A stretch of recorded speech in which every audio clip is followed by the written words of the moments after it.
Hi everyone. So this video is gonna be on sort of the Aria Lane process that Avalon's gonna be going through to try to get their the permitting for their Aria Lane proposal. So they're going through this planned development housing um, rules, and so this is a little guidebook that the city made. So kind of gonna walk through this process and kind of help um, you know compare the proposal to, maybe an alternative, or what.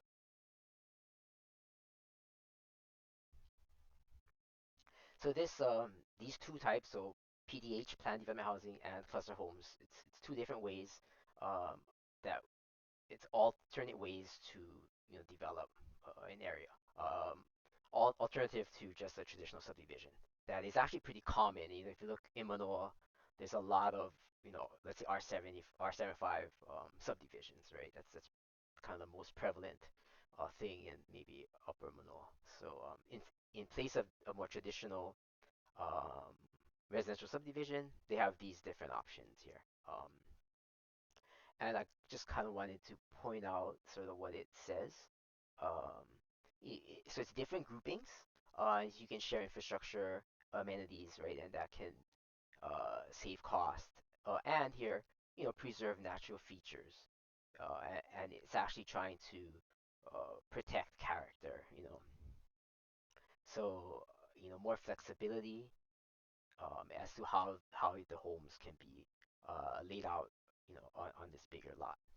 So just kind of one thing to sort of highlight here is it's not really intended specifically to increase housing density. Right? This the intent maybe of PDH is alternate ways to arrange homes. And, and so yeah, so they talk about this planned development housing. It's one of the more flexible ways that you could develop an area.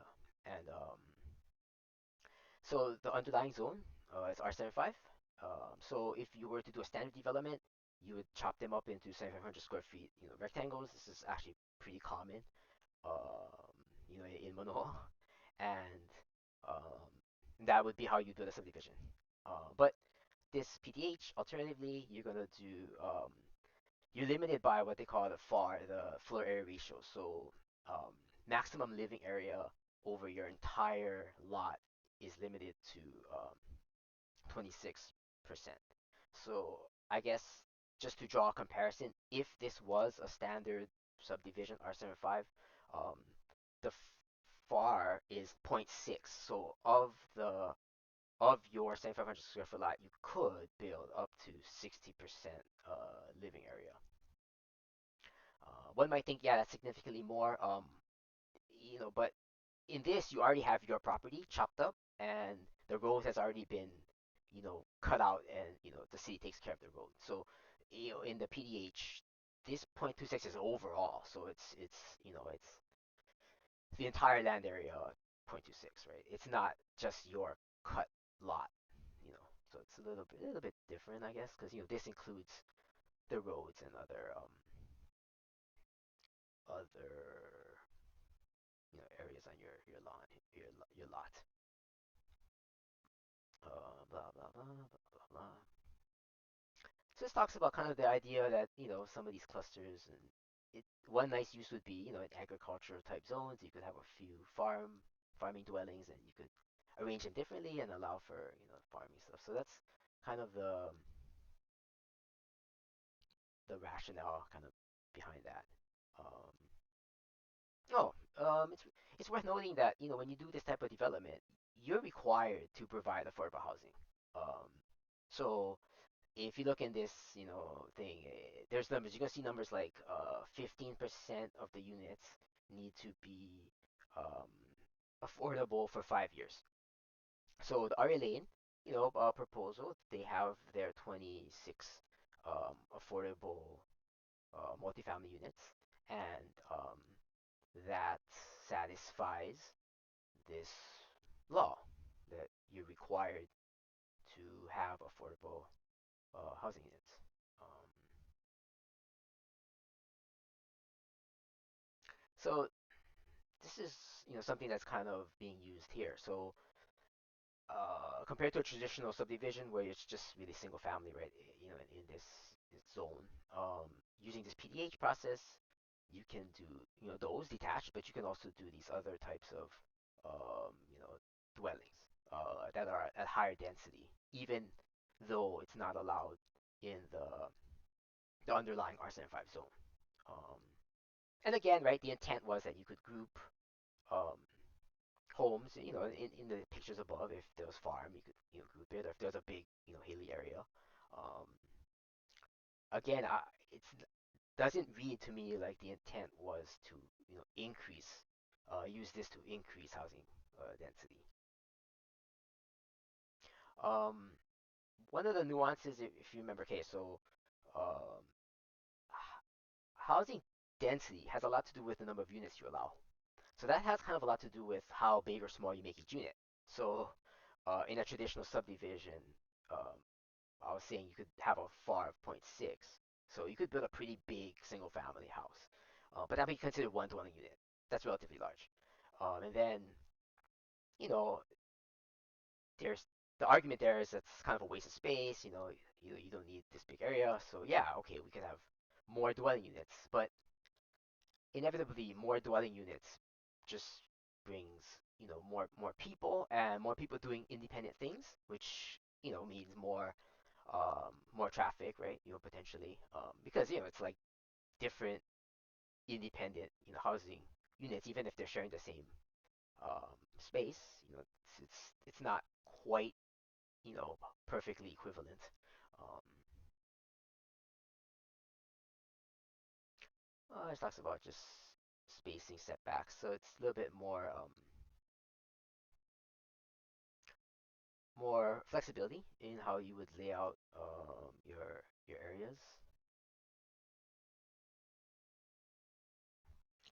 And even the roads. So they can choose. So instead of in a traditional subdivision, the roads get, the subdivider will build the roads to C standards and then essentially, uh, like donate it to the. I mean, it gets turned over to the city. But in these designs, they can maintain a private road, and it's a um, little bit different requirements. It's just kind of worth noting here. So on this PDH site, because there's more than 7 dwelling units, they're going to require a 20-foot private road. And, you know, that's worth noting because I'm not even convinced that all of Pamoa leading up to this site is improved to 20 feet. I, I, I don't think it is, to be honest with you. So it's worth noting that, interior to their own development, it sounds like they're going to be required to have a 20-foot road, width, right? Just for their, internal internal like uses or whatever.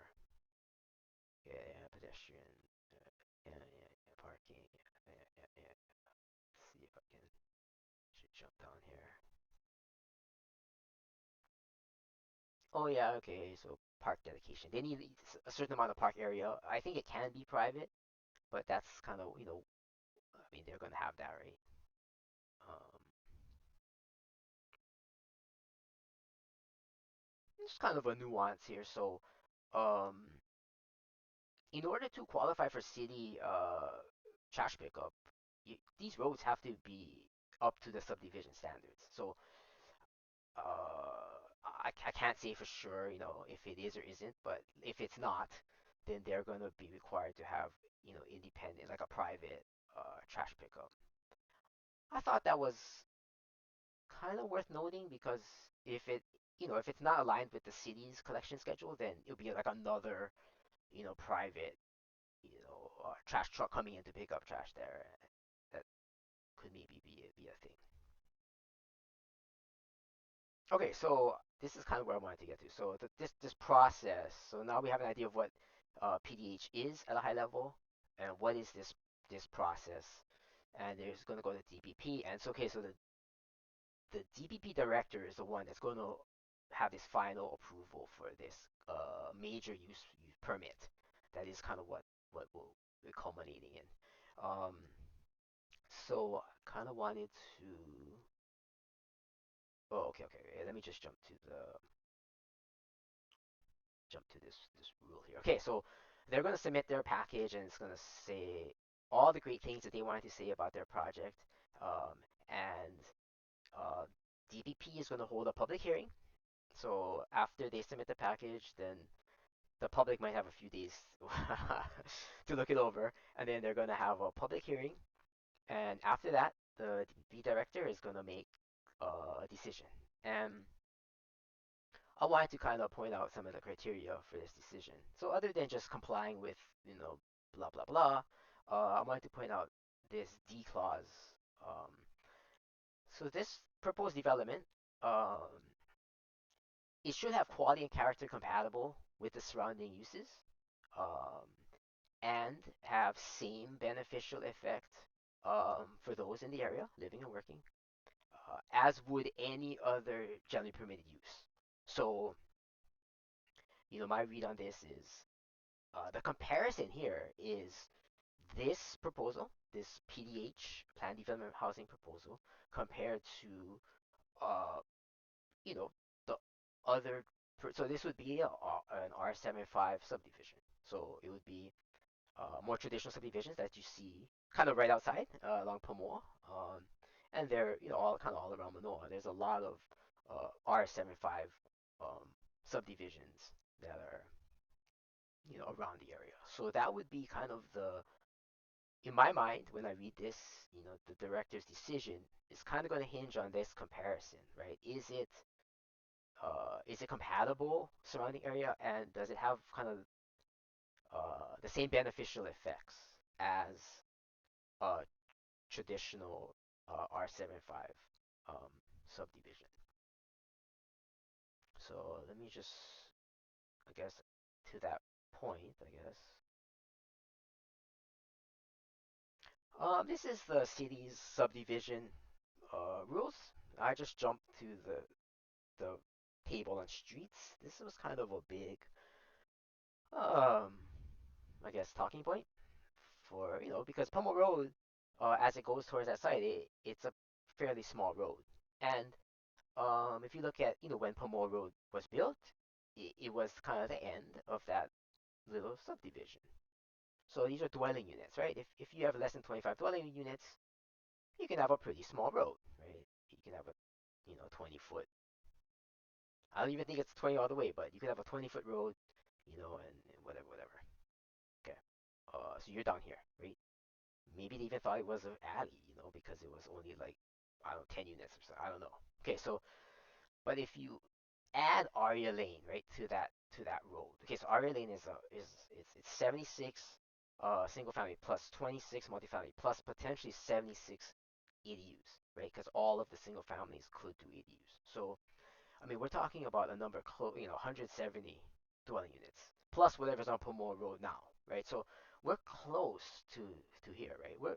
We're almost. I mean, we're almost in the border between this and this. But let's say you're in this sub collector road type. So if this were a traditional subdivision and we had this road and it extended into this site that had more subdivision, it would be feeding 150 dwelling units, right? 100, whatever. Okay, and if that's true, then the road that would be called upon to have for this access to this type of subdivision would be like a 20, 26, 20-foot road, with you know, sidewalks on both sides.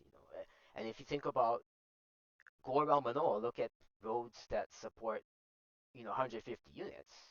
They're going to look like this. They're gonna have shade trees, street trees. They're gonna have sidewalks on both sides. They're gonna be it's gonna be a pretty wide road. So just a way to kind of compare what might be required if this were a traditional subdivision. Okay, so I'm going to end this video here. Thanks for listening. I'll go into more details about the actual project in another video.